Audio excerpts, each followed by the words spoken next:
Hello बच्चों, कैसे हैं आप लोग। तो first of all I welcome you all in my YouTube channel Pulkit Goyal.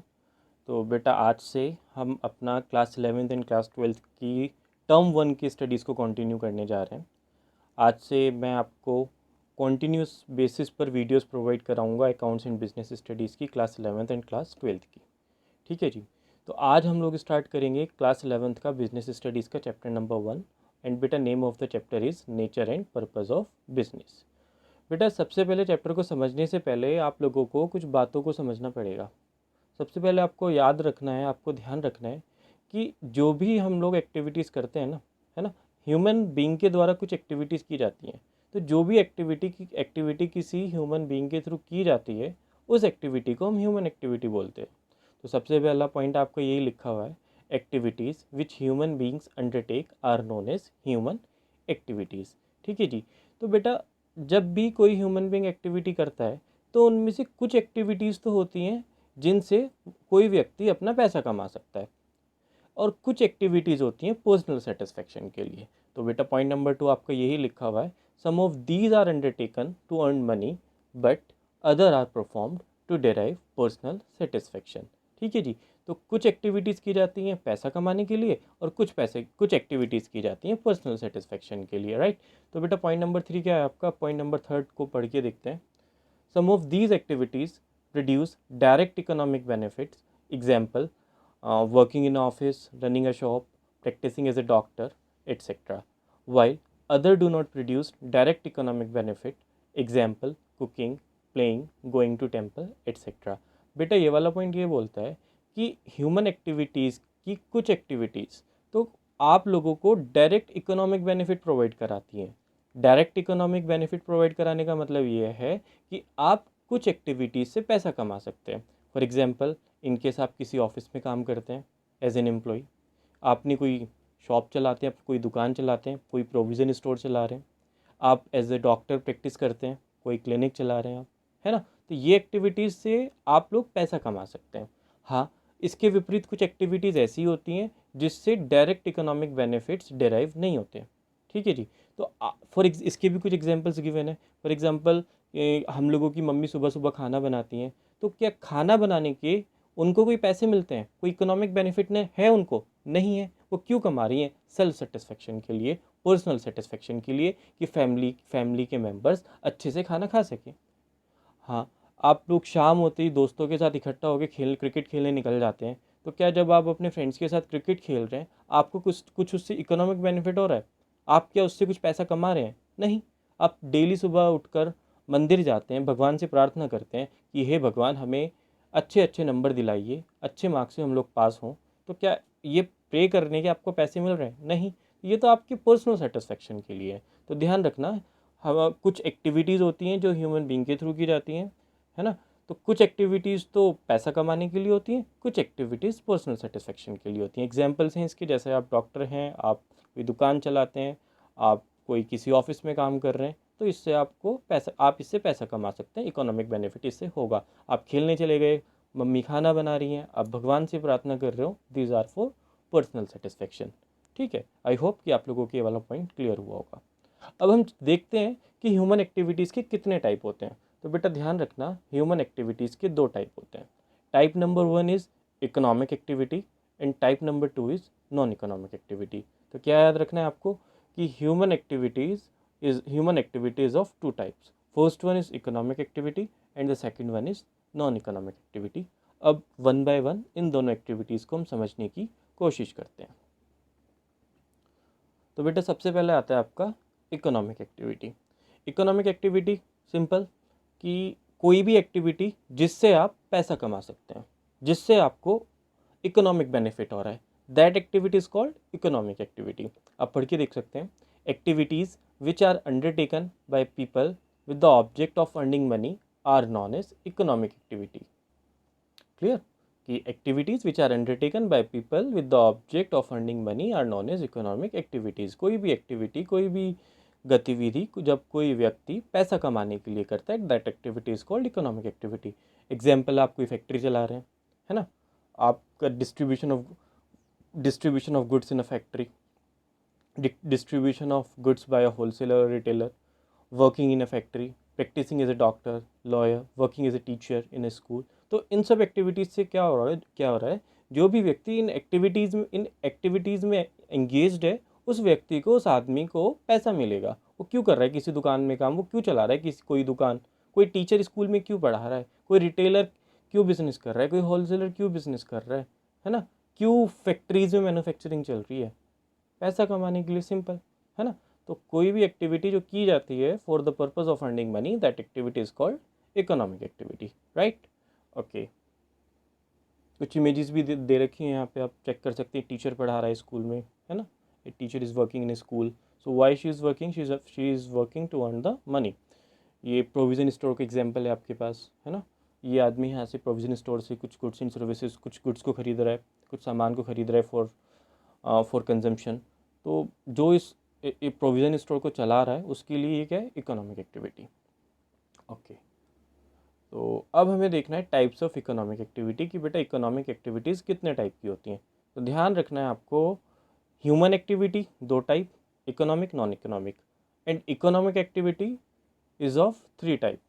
ठीक है, इकोनॉमिक एक्टिविटीज़ आपकी 3 टाइप की होती हैं। First one is business, second one is profession, and the third one is employment. ठीक है जी, first one is business, second one is profession, and the third one is employment. अब one by one इन तीनों को समझने की कोशिश करते हैं। सबसे पहले हम लोगों को देखना है कि ये बिज़नेस क्या होता है ना।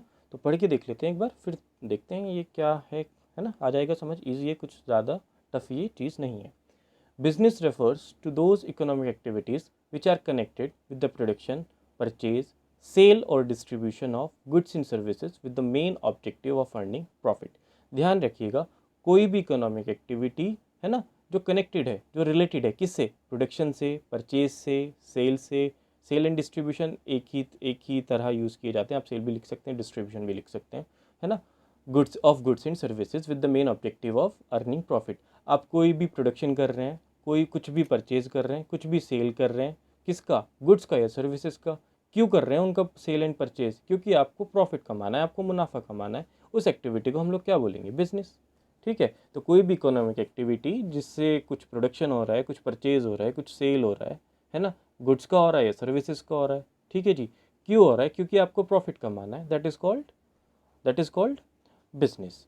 इसके एग्जाम्पल भी लिखे हुए हैं, fishing, mining, farming, manufacturing, wholesale etcetera. कोई फिशिंग कर रहा है, क्यों कर रहा है फिशिंग, उसको मछलियाँ बेच के पैसे कमाने। कोई फार्मिंग कर रहा है, उसको गेहूँ को उगाकर उसकी खेती करके उसको पैसे, फार्मर को पैसा कमाना है। कोई मैन्युफैक्चरिंग कर रहा है, क्यों डब्बे पे डब्बे बना रहा है, क्यों प्रोडक्शन कर रहा है, वो उसको डब्बे बेचकर अपना जितना भी उसने प्रोडक्शन किया है, अपना सामान को बेचकर उसको पैसा कमाना है। होलसेलर क्यों किसी बिजनेस में एंगेज्ड है, क्यों वो रिटेलर को सामान बेच रहा है, होलसेलर उसको मुनाफा कमाना है इसलिए बेच रहा है।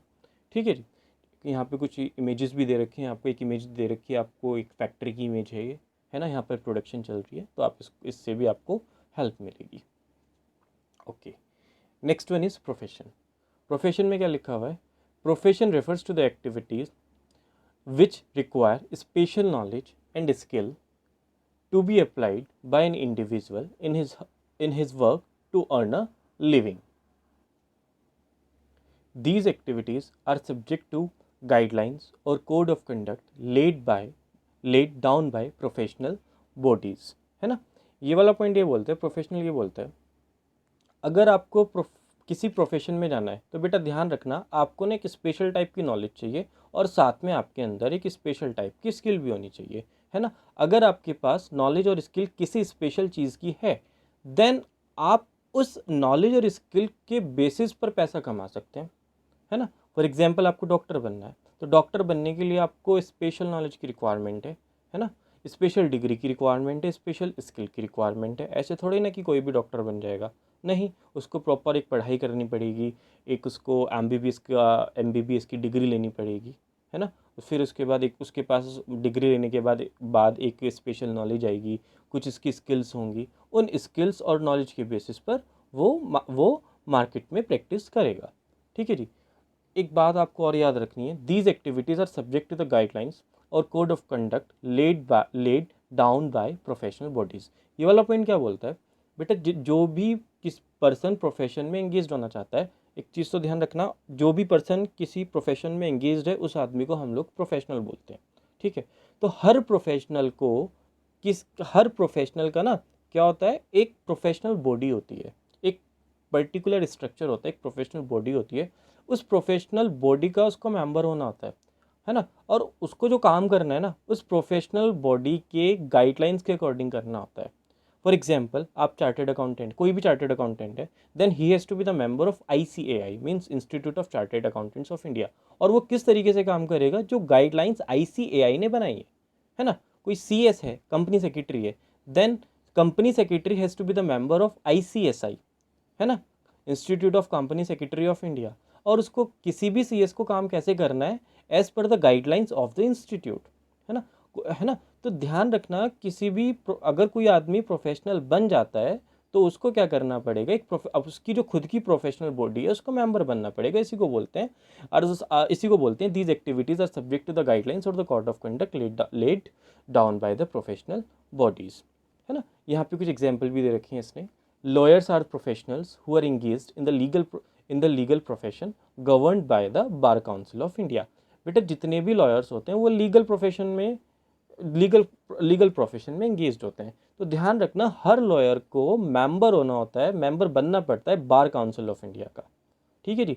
तो बार काउंसिल ऑफ इंडिया का वो मेंबर बनेगा और इसी की गाइडलाइंस के अकॉर्डिंग कोई भी लॉयर काम करेगा। दूसरा एग्जाम्पल भी दे रखा है इसने यहाँ पर डॉक्टर्स का। Doctors are professionals who are engaged in the medical profession and are governed by the medical council of India. हर डॉक्टर, सारे के सारे डॉक्टर्स एंगेज्ड होते हैं, किस में एंगेज्ड होते हैं, मेडिकल प्रोफेशन में एंगेज्ड होते हैं, मेडिकल सर्विसेज प्रोवाइड कराते हैं। और बेटा हर डॉक्टर को मेंबर बनना पड़ता है मेडिकल काउंसिल ऑफ इंडिया का, और हर डॉक्टर काम करेगा as per the guidelines of medical council of India, right. तो आई होप कि अब आपकी प्रोफेशन भी समझ आ चुका होगा। Next one is employment. अभी एम्प्लॉयमेंट क्या होता है बेटा, employment refers to an activity in which an individual works regularly for other person and get remunerated in return. Employment क्या होता है, एम्प्लॉयमेंट बेटा ये होता है जब कोई व्यक्ति किसी और के लिए काम करता है ना, रेगुलर बेसिस पर, और बदले में उसको पैसा मिलता है ना। फॉर एग्जांपल, कोई बैंकर है, वो बैंक में काम करता है, देन बैंक में काम करता है, बैंक के लिए काम कर रहा है, और महीने पर उसको तनख्वाह मिल जाएगी। मंथ मतलब जब पूरे महीने की वो अपनी सर्विसेज प्रोवाइड करा देगा, बाद में उसको रेम्यूनरेशन मिल जाएगी। कोई आदमी किसी कंपनी में काम कर रहा है, किसी ऑफिस में काम कर रहा है as a manager, as a clerk, तो उसको मंथ कंप्लीट होने के बाद उसको सैलरी मिल जाएगा। तो यहाँ पर वो खुद के लिए काम ना करके दूसरे के लिए काम करते हैं और बदले में उसको सैलरी या वेजेस मिल जाती हैं। एक चीज़ और याद रखना है आपको, जो आदमी किसी दूसरे के लिए काम करता है दैट इज़ कॉल्ड एम्प्लॉय, और जिसके पास काम करता है that is called employer, right. तो ये भी बात आप ध्यान रखेंगे।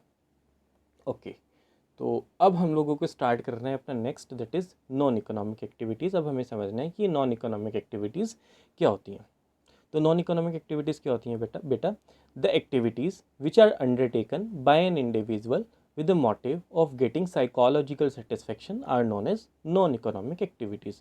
नॉन इकोनॉमिक एक्टिविटीज़ बेटा ये होती हैं कोई भी एक्टिविटी जब किसी ह्यूमन बींग के थ्रू परफॉर्म की जाती है, बट उसका मोटिव क्या होता है, सेल्फ सेटिस्फेक्शन, है ना, साइकोलॉजिकल सेटिस्फेक्शन, तो उसको बोलते हैं इकोनॉमिक एक्टिविटी, है ना। जैसे आप मंदिर जा रहे हैं, तो मंदिर क्यों जा रहे हैं, आपको साइकोलॉजिकल सेटिस्फेक्शन मिल रहा है, आपको सेल्फ सेटिस्फेक्शन मिल रहा है ना। तो ये नॉन इकोनॉमिक एक्टिविटी है।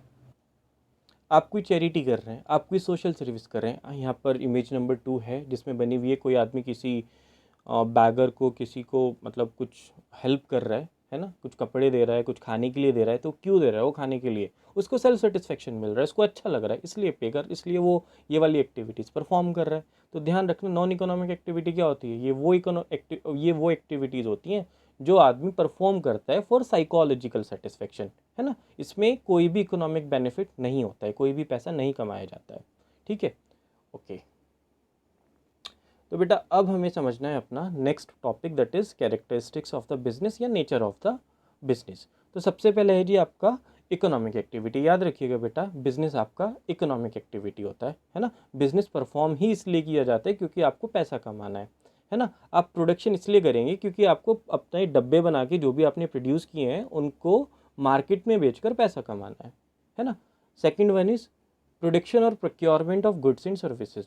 अब आपको सामान बेचना है, फॉर एग्जांपल आपकी दुकान है ना, दुकान किस चीज़ की है, या दुकान भी छोड़िए, आपका एक शूज़ स्टोर है, आप जूते बेचते हैं। अब जूते बेचने के आपके पास दो तरीके हैं। एक तो ये तरीका है कि आप किसी होलसेलर से जूते खरीद कर बेचें, दूसरा ये है कि आप खुद ही जूते बनाएं और खुद ही मार्केट में बेच दें, है ना। तो ध्यान रखना, आपको सामान बेचने के लिए या तो खुद प्रोड्यूस करना पड़ेगा गुड को, या प्रोक्योर करना पड़ेगा किसी होलसेलर से, ठीक है। क्योंकि आपके पास प्रोडक्ट या तो प्रोडक्शन के थ्रू आएगा या फिर किसी और दूसरे से खरीद कर आएगा। सो ध्यान रखना, प्रोडक्शन और procurements of the goods and services भी नेसेसरी है। थर्ड वन इज सेल और exchange of goods and services for the satisfaction of human needs. ध्यान रखना, जो भी आप प्रोडक्शन करेंगे ना, है ना, जो भी आप सेल करेंगे गुड्स एंड सर्विसेज का, वो लोगों की सेटिस्फेक्शन के लिए करेंगे, खुद की सेटिस्फेक्शन के लिए नहीं। फॉर एग्जाम्पल, आपने गेहूँ उगाए, तो गेहूँ आप दो तरीके से उगा सकते हैं, है ना।